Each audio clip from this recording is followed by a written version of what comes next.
Same scenario मैं मान के चलता हूँ कि इस यहाँ ले रहा हूँ, इस पे आईपी वही रखना है,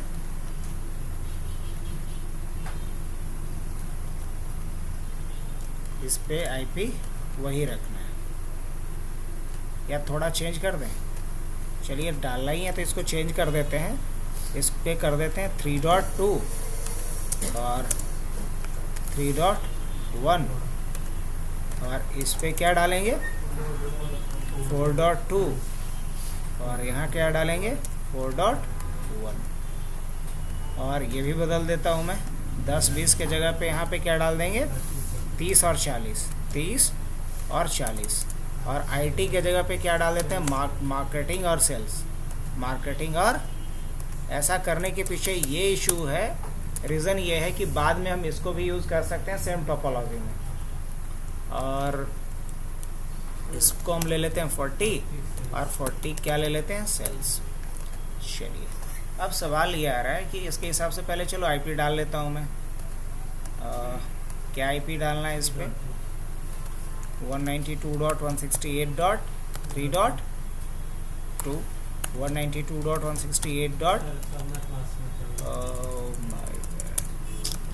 255.255.255.0 और 192.168.3.1।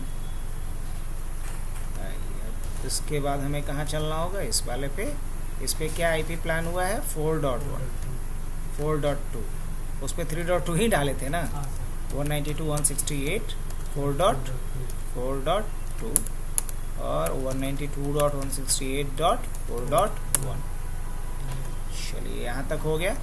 अब अगर अभी हम यहाँ से चाहें स्विच पे 2 वीलाइन बनाना पड़ेगा, इसके हिसाब से बना दिया जाए। हाँ क्यों नहीं बना ले। चलिए आते हैं CLI और यहाँ 2 वीलाइन बनाते हैं।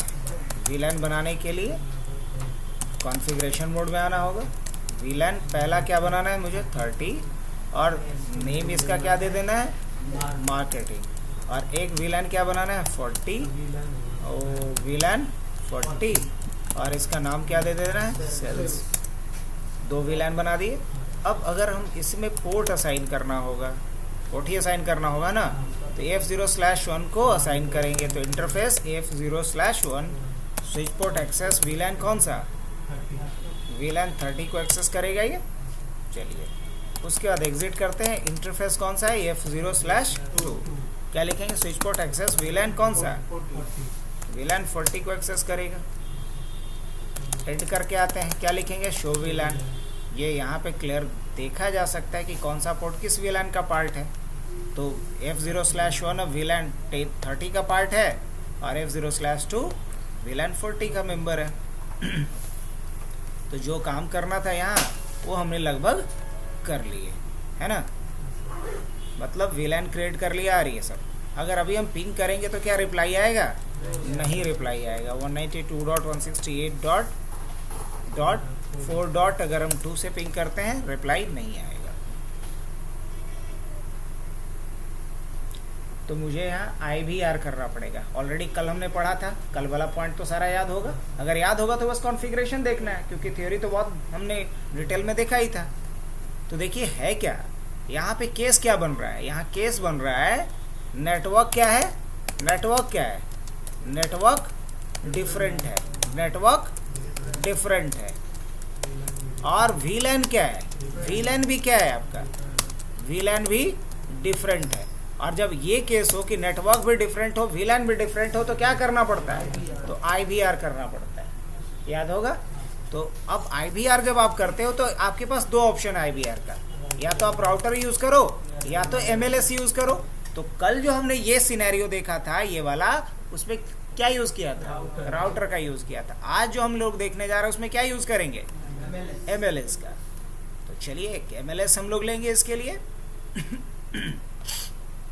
तो MLS के लिए हम आ जाते हैं, यहाँ स्विच पे आते हैं। देखिए यहाँ से कोई भी एक आप ले लीजिए। जैसे हम इसमें से 3550 ले लेते हैं। क्या ले लेते हैं 3550।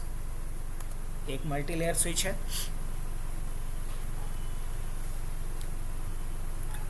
मल्टी लेयर स्विच ना ना ऐसा ही आता है। ये जो यहाँ 3550 और 3560 आपको दिख रहा है, ये MLS ही तो है। कभी कीजिए इसको यूज, और इसको यूज करके राउटिंग कीजिए। अगर हो गया तो समझ लीजिए कि MLS है। अरे भाई MLS कहने का मतलब जो स्विच के जैसा तो काम कर ही सकता है, साथ ही साथ राउटर वाला भी काम कर सकता है, वो MLS है, मल्टी लेयर स्विच। अब राउटर का काम मेनली क्या होता है? राउटर का मेन काम होता है routing, forwarding and filtering. Routing के लिए तो राउटिंग प्रोसेस करेंगे, फॉरवर्डिंग के लिए IP कॉन्फ़िगरेशन होता है, और फिल्ट्रेशन के लिए ACL होता है। ACL अभी पढ़े कि नहीं पढ़े? आप वाले ग्रुप में नहीं हुआ है, हाँ, तो ACL पढ़ेंगे। तो मेन काम है राउटर का 3 चीज़, क्या क्या? Routing, forwarding and filtering. एकदम शॉर्ट में कहा जाए ये 3 काम है। राउटिंग के लिए तो हम लोग राउटिंग मैकेनिज्म अलग देख रहे हैं, फॉरवर्डिंग के लिए IP का यूज़ होता है, और फिल्टरिंग के लिए ACL का यूज़ होता है। अब बढ़ते हैं आगे, इसमें हम लोग थोड़ा क्या करना है मेरे को? हाँ, अब MLS के ऊपर कॉन्फ़िगरेशन करना है। और अब MLS के ऊपर कॉन्फ़िगरेशन करना है तो इसके 2 तरीके होंगे। या तो हम VLAN बना के कर सकते हैं, या इस इंटरफेस को सब इंटरफेस बना के। तो सब इंटरफेस बना के करना ही होता तो राउटर नहीं यूज़ करते। हम तो MLS लिए हैं तो हम VLAN के थ्रू देखते हैं राउटिंग करके कैसे होगा। ठीक है जी, आते हैं। तो पहले इस पोर्ट को ऑन करते हैं, इसको थोड़ा इधर हम स्लाइड कर लें, ताकि हमें तो बस इस टोपोलॉजी को देखने से मतलब है। हाँ बिल्कुल, यहाँ पे आ जाते हैं। अब जो भी कमांड चलाना होगा हम यहाँ से चलाएंगे, ताकि एक साथ टोपोलॉजी भी विजिबल हो और कमांड भी विजिबल हो। अब देखिए इसके साथ क्या है कि इसको ऑन भी करना पड़ेगा 3550 वाले को, तो कोई दिक्कत नहीं, इसको खींचिए और यहाँ पर डाल दीजिए। ये ऑन होने का तरीका है। अब CLI में आइएगा तो ये आपका क्या है, रियल टाइम जो बूटिंग होता है स्विच का, वो आपको दिखा रहा होगा। अगर वही 3560 लेते तो इतना तामझाम नहीं करना पड़ता। ये 3550 लिए हैं, इसलिए इसमें इतना तामझाम करना पड़ा मेरे को, समझ रहे हैं? काम यहाँ भी वही हो रहा है। अगर वही 3560 लेते तो ये तामझाम नहीं करना होता। यही ना मैं बोल रहा हूँ बार बार। अगर इसको मान लो हमने डिलीट कर दिया और यहीं से मैं गया और स्विच के जगह पे MLS में 3550 के जगह पे क्या ले लिए, 3560 ले लिए। अब देखिएगा जैसे ही आप कनेक्ट कीजिएगा ये ऑन हो जाएगा, इसको अलग से ऑन करने का ज़रूरत नहीं पड़ेगा। आइए CLI में आए, अलग से ऑन करने के लिए कोई तामझाम पड़ा? नहीं, बिल्कुल नहीं। तो यही चीज़ है। हालांकि जो काम 3550 पे कर रहे हैं वो 3560 पे भी होगा, बस पोर्ट का अंतर है कि इसमें गीग ईथरनेट पोर्ट ज़्यादा मिलता है। क्या करेंगे? नो। अब हम लोग आ जाते हैं यहाँ इनेबल कॉन्फिग, और यहाँ क्या करेंगे, मुझे 2 VLAN बनाना पड़ेगा। एक VLAN बनाना होगा 30, एक VLAN बनाना होगा 40। VLAN 30 पे IP डालना होगा 3.1 और VLAN 40 पे डालना होगा 4.1, करेक्ट? अब आइए VLAN वैसे ही बनेगा जैसे आप L2 पे बनाते हो, वैसे ही MLS पे बनाइएगा। तो हमें क्या लिखना पड़ेगा, पहले देख लेता हूँ मैं। शो VLAN, एंड करेंगे, क्या लिखेंगे? Show VLAN। तो यहाँ वही जैसे L2 पे दिखलाता है एग्जैक्टली वैसे ही शो हो रहा है ना। एक डिफ़ॉल्ट VLAN है आपका, उसी में सारा पोर्ट है। खैर कोई नहीं, हम लोगों को क्या करना है, कॉन्फ़िगरेशन मोड पे आना है। VLAN पहले 30 बनाना है, नाम क्या देना है इसका, मार्केटिंग देना है, और एग्जिट कीजिए। और उसके बाद VLAN क्या बनाना है, 40 बनाना है, नाम क्या देना है इसका, सेल्स देना है। दोनों चीज़ कर दिया। अब मुझे क्या करना है इसके बाद, अब VLAN 30 पे IP देना है, VLAN 40 पे IP देना है। तो इसके लिए एग्जिट करेंगे और क्या लिखेंगे, इंटरफेस VLAN 30। ये VLAN इंटरफेस पे आने के लिए यहाँ मैसेज भी आ गया, interface VLAN 30 change state to up. मुझे यहाँ क्या डालना है, IP, क्या डालना है, एड्रेस। और क्या एड्रेस डालना है, 192.168.3.1, 192.168.3.1, और उसके अकॉर्डिंगली उसका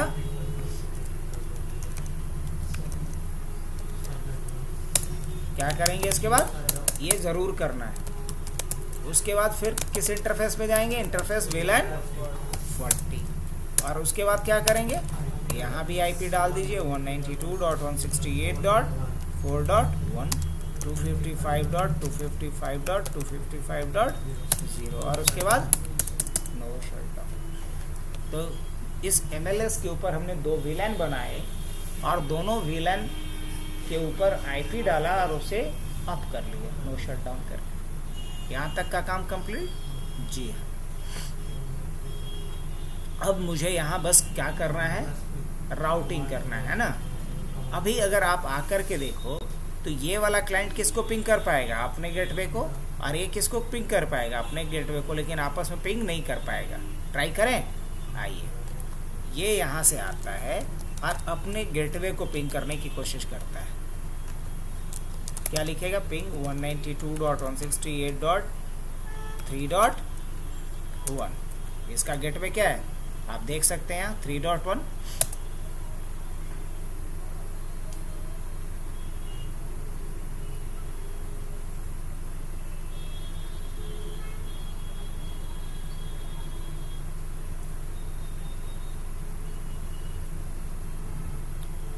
अच्छा, एक गलती अभी भी हमने किया है। गलती क्या, वो अभी मिसिंग है। अभी वो हमें कॉन्फ़िगरेशन करना चाहिए था जो मैंने नहीं किया। या मैं पूछूं कि 3.1 से क्यों रिप्लाई नहीं आ रहा है तो क्या जवाब देंगे? एक बहुत ही ट्रिकी क्वेश्चन है, इसका जवाब जो ऑनलाइन है वो भी दे सकते हैं। 3.1 से क्यों रिप्लाई नहीं मिल रहा है 3.2 को?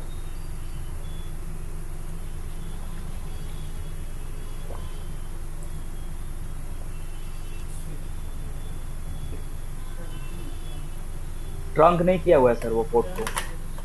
हाँ, बहुत अच्छा। क्या आशुतोष, क्यों नहीं रिप्लाई मिल रहा है? देखिए, या तो F0/3 को आप ट्रंक कीजिए या F0/3 को VLAN 30 में डालिए, है ना। VLAN 30 में डाल देंगे तो सिर्फ VLAN 30 के ट्रैफिक को ये फॉरवर्ड करेगा, तो फिर VLAN 40 का ट्रैफिक नहीं इससे फॉरवर्ड हो पाएगा। तो इसलिए बेहतर क्या होगा कि F0/3 को क्या कर दें, ट्रंक बना देंगे। चलिए, अच्छी बात। तो कहाँ चलेंगे हम लोग, इस L2 के ऊपर, लेयर 2 स्विच के ऊपर। क्या करेंगे, कॉन्फी इंटरफेस F0/3 और स्विच पोर्ट मोड क्या करेंगे, इसको ट्रंक कर देंगे। बस इतना ही कमांड डालना है ना। और यहाँ से क्या कर लेंगे, फास्ट फॉरवर्ड। अब दोबारा आते हैं और अपने किसको पिंग करेंगे, अपने गेटवे को। क्या इस क्लाइंट को अपने गेटवे से रिप्लाई आने लगा? यस। क्या ये अपने गेटवे के अलावा ये जो नेवर इसका है ये 4.2, क्या उसे ये पिंग कर सकता है? नहीं, अभी नहीं कर। नहीं सर, क्योंकि अभी बस VLAN क्रिएट किया हूँ, इस पे हमने राउटिंग नहीं किया है। यस।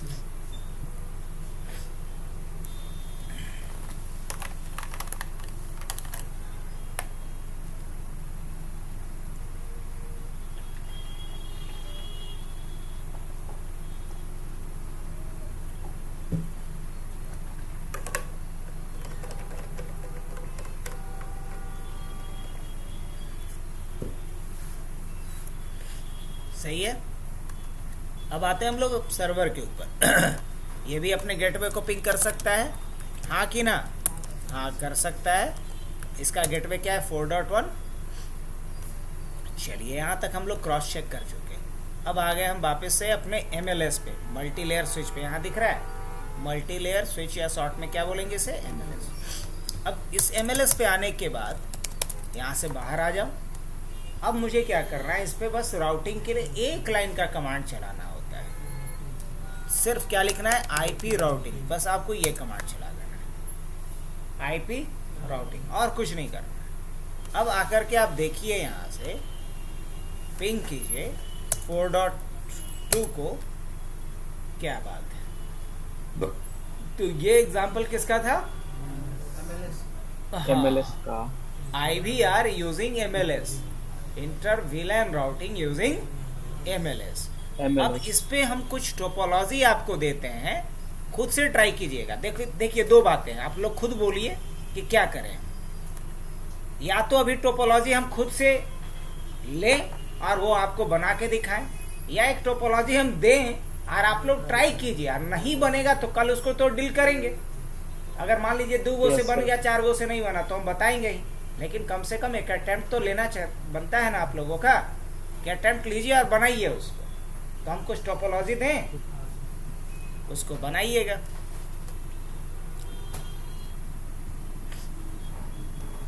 सर हाँ, राउटर वाले पे उसके सब इंटरफेस पे आईपी डालना पड़ा था, इसमें डायरेक्ट उसमें वीएलएन डायरेक्ट नहीं बना सकते थे राउटर पे।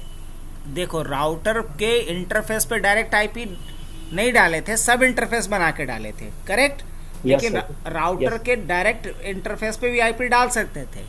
लेकिन ये जो है F0/1, जहाँ भी हम पॉइंटर को शेक कर रहे हैं दिख पा रहा है, यस सर। MLS का जो F0/1 है, उस पे अगर अभी हम डायरेक्ट आईपी डालना भी चाहे ना तो नहीं डाल सकते, यस सर। क्योंकि स्विच का सारा पोर्ट जो होता है वो लेयर 2 पे होता है, और लेयर 2 पोर्ट पे लेयर 3 एड्रेस नहीं डाला जा सकता। और ट्राई करके देखें, यस सर। ये चीज पहले भी शायद बताए हो कभी, तो ठीक, नहीं तो अभी सुन लो। इस वाले पे MLS के F0/1 पे डायरेक्ट हम कोई आईपी डाल सकते? नहीं डाल सकते, नहीं सर। क्योंकि MLS हो चाहे L2 स्विच हो, स्विच अगर है तो उसका सारा पोर्ट लेयर 2 पे होगा, और लेयर 2 पोर्ट पे लेयर 3 एड्रेस नहीं असाइन करा जा सकता। तो क्या इसका ये मतलब हम समझ लें कि मल्टी लेयर स्विच के किसी पोर्ट पे आईपी नहीं डाल सकते डायरेक्ट? नहीं, ये हम नहीं कह रहे। हम बस ये कह रहे हैं कि बाय डिफॉल्ट, हाँ बाय डिफॉल्ट नहीं होता है, क्योंकि बाय डिफॉल्ट चाहे MLS हो चाहे L2 स्विच हो, उसका पोर्ट लेयर 2 पोर्ट होता है। लेकिन आप MLS के पोर्ट को लेयर 3 में कन्वर्ट कर सकते हैं, तब आईपी डाल पाइएगा। आप कन्वर्ट करने से पहले आईपी डालने की नाकाम कोशिश करता हूं मैं। F0/1 और क्या लिखेंगे? IP address. अब देखो ये लेगा ही नहीं, ADDRESS एड्रेस हम पूरा लिखने की नाकाम कोशिश भी करके देख लें, 255.255.255.0 लेगा ही नहीं। लेकिन अगर वही मैं क्या लिख दूं यहाँ पे, नो स्विच पोर्ट, बस यही लिख देना है, know switch port. Know switch port मतलब अब ये स्विच पोर्ट के जैसा काम नहीं करेगा, बस आपको लिख देना है नो स्विच पोर्ट। अब इसके बाद आप यहाँ आईपी डाल सकते हैं, देखो अपने आप आने लगा। अगर ऑटो रिजॉल्व हो रहा है मतलब आप आईपी डाल सकते हैं। अब फिर से इसको स्विच पोर्ट बनाना है, तो क्या लिखेंगे? बस स्विच पोर्ट लिख दीजिए, समझे? सिर्फ क्या लिख देना है? स्विच पोर्ट लिख देना। Switch port. तो देखो यहाँ कहानी ये था, मैं फिर से एक बार बाइंड अप कर रहा हूँ, कि जब राउटर हमने लिया था तो राउटर में इंटर VLAN राउटिंग करने के लिए जो मेन हमने काम किया था, वो राउटर के फिजिकल इंटरफेस को सब इंटरफेस में डिवाइड कर दिया था, और सारे सब इंटरफेस पे हमने .1Q प्रोटोकॉल इनेबल कर दिया था, और उसके बाद आईपी डाल दिया था। दैट्स इट, बस इतना कर रहा था। Yes sir. अगर MLS का यूज सर राउटर पे वीएलएन बना सकते थे? हाँ, उस वाले राउटर पे वीएलएन बना सकते थे, जैसे MLS पे बना के डाल दिया उस पे आईपी, उसके इंटरफेस पे? नहीं, उस पे VLAN बना सकते हैं, उसके लिए फिर अलग प्रोसेस है। लेकिन नॉर्मली कहा जाए तो राउटर पे VLAN नहीं बनाते हैं, क्योंकि VLAN जो है वो एक स्विचिंग प्रोटोकॉल है, राउटिंग प्रोटोकॉल नहीं है। और राउटर को डिजाइन किया गया है राउटिंग प्रोटोकॉल्स के लिए, न कि स्विचिंग प्रोटोकॉल के लिए। तो राउटर पे जब भी करेंगे इंटर VLAN राउटिंग, तो यूजिंग द कॉन्सेप्ट ऑफ सब इंटरफेस, है ना? Okay sir. जैसे तुम्हारा कंसर्न ये है कि क्या यहाँ हम लोग डायरेक्ट VLAN बनाएंगे, तो इसका जवाब है कि नहीं है, बिल्कुल करना भी नहीं है। क्योंकि VLAN हम बनाते हैं कहाँ पे? स्विच पे। आप VLAN क्यों बनाया जाता है, इसका इंटरनल अगर रीजन देखोगे, मेन रीजन देखोगे, तो VLAN इसलिए बनाया जाता है ताकि ब्रॉडकास्ट नेटवर्क को कम किया जाए, और राउटर ब्रॉडकास्ट को सपोर्ट नहीं करता है। तो यहाँ VLAN बनाने या ना बनाने का कोई अर्थ है? नहीं सर। VLAN इसलिए बनाया जाता है, जब CCNP लेवल पे जाओगे, CCI लेवल पे जाओगे, तो हाँ VLAN का मतलब ये ना कि दोनों के बीच पिंग ना होने देना है। VLAN का मतलब ये है कि ब्रॉडकास्टिंग को कम करना, ब्रॉडकास्टिंग को खत्म करना। ब्रॉडकास्टिंग को मिनिमाइज करना, और राउटर बाय नेचर ब्रॉडकास्टिंग को सपोर्ट ही नहीं करता है। तो इसलिए यहाँ पे वीलैन बनाने न बनाने का कोई अर्थ नहीं रहता है। मतलब नहीं इसमें। यहाँ राउटर पे हम लोग कमांड चलाए क्या, शो वीलैन, तो क्या बताया, बाय डिफॉल्ट एक वीलैन है, लेकिन क्या कोई पोर्ट किसी वीलैन में है? नहीं सर। अब रही बात, हम लोग यहाँ पे वीलैन मान लो कि डालते हैं 22, क्या कह रहा है ये, इनवैलिड इनपुट, क्या वीलैन बना? क्या लिखेंगे हम, वीलैन 66, बस इसको समझा रहे हैं, इसका जो डाउट था उसके लिए। तो कॉन्सेप्ट यही याद रखो मेन, कि राउटर पे राउटिंग प्रोटोकॉल चलता है, राउटिंग मैकेनिज्म इनेबल या डिसेबल होता है, और स्विच पे स्विचिंग प्रोटोकॉल या स्विचिंग मैकेनिज्म चलता है।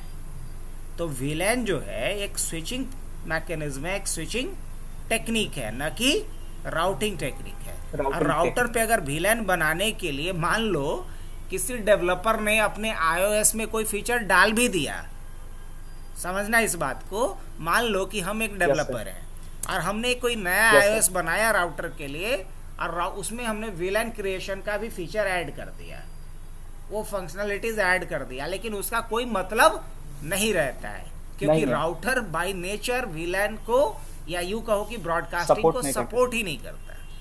ये पॉइंट याद रखना। तो जब हम लोग एमएलएस का यूज किए हैं किसके लिए, इंटर वीलैन राउटिंग के लिए, तो इसके लिए हमने क्या किया, यहाँ उतना वीलैन बना दिया जितना कि हमें वीलैन के बीच राउटिंग करना था, और जितने वीलैन है उस वीलैन पे जो गेटवे है वही आईपी डाल देंगे अलग अलग एमएलएस के वीलैन के ऊपर, वीलैन इंटरफेस के ऊपर, और एट लास्ट एक कमांड क्या चला देना है, आईपी राउटिंग।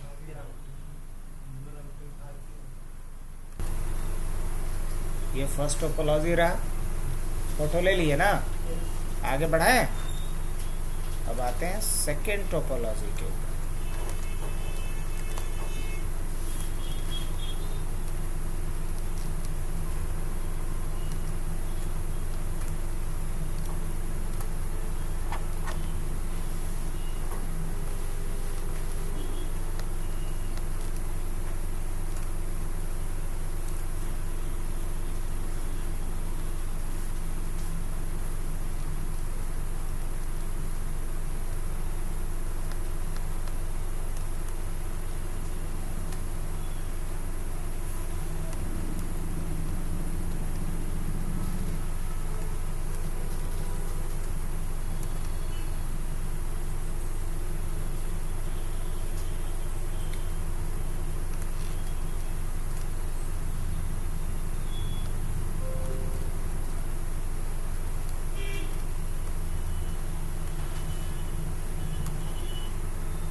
इसी टोपोलॉजी में इसको हम क्या करने वाले हैं, मर्ज करने वाले हैं, ठीक है।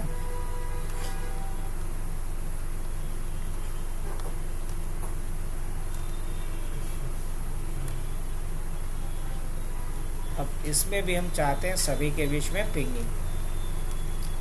ये पूरा टोपोलॉजी हो गया।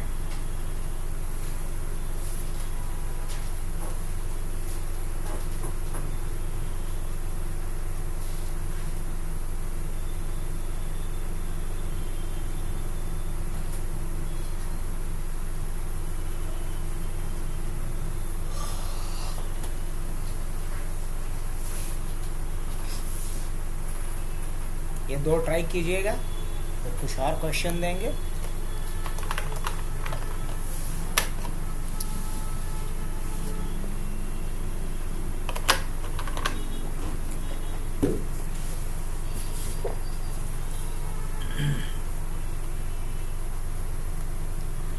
आइए बढ़ते हैं अगले स्टेप की तरफ। तो नेक्स्ट क्या पढ़ाना है आईबीआर के बाद, देखिए तो ज़रा। सर्विसेज शुरू कर देना है ना।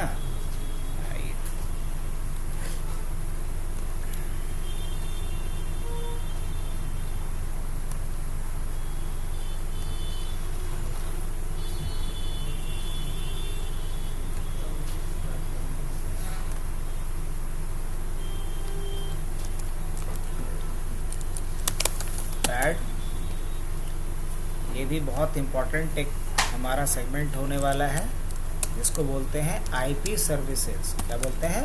आईपी सर्विसेज, या इसे आप कह सकते हैं नेटवर्क सर्विसेज।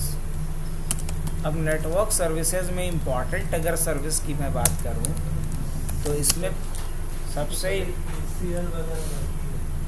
इसी में है सर ACL और ये क्लासलेस राउटिंग ये सब सर, BGP आपका HSRP। अच्छा, HSRP वगैरह नहीं बताए हैं इसमें ना? नहीं सर। हाँ, तो वही ना पूछ रहे थे। चलो अच्छा, तो राउटिंग में HSRP अभी नहीं हुआ है, तो पहले HSRP ही बता देते हैं। और एक बार बता, देखो लिस्ट। HSRP और ACL हम यहाँ भी कर सकते हैं और सिक्योरिटी वाले पार्ट में भी कर सकते हैं। Okay sir. हाँ? एक क्लासलेस राउटिंग है सर। अच्छा, एक क्लासलेस राउटिंग है, तो कोई नहीं, अभी क्या कर लें, HSRP बता दें? चलो अभी एक काम करते हैं, फटाफट कम समय में हम लोग HSRP को देख लेते हैं। HSRP के लिए बहुत लंबा सिनेरियो नहीं बनाना होगा, है ना? बस समझना इस बात को कि क्या करता है ये। और अभी थ्योरी नहीं डिस्कस कर रहे हैं हम, कल इसका थ्योरी बताएंगे। आज सिनेरियो समझा रहे हैं, केस समझा रहे हैं कि कहाँ HSRP का ज़रूरत पड़ता है, और उसका हम प्रैक्टिकल दिखा रहे हैं इस 20 मिनट में। ठीक है, इसको सेव कर दें अलग क्या?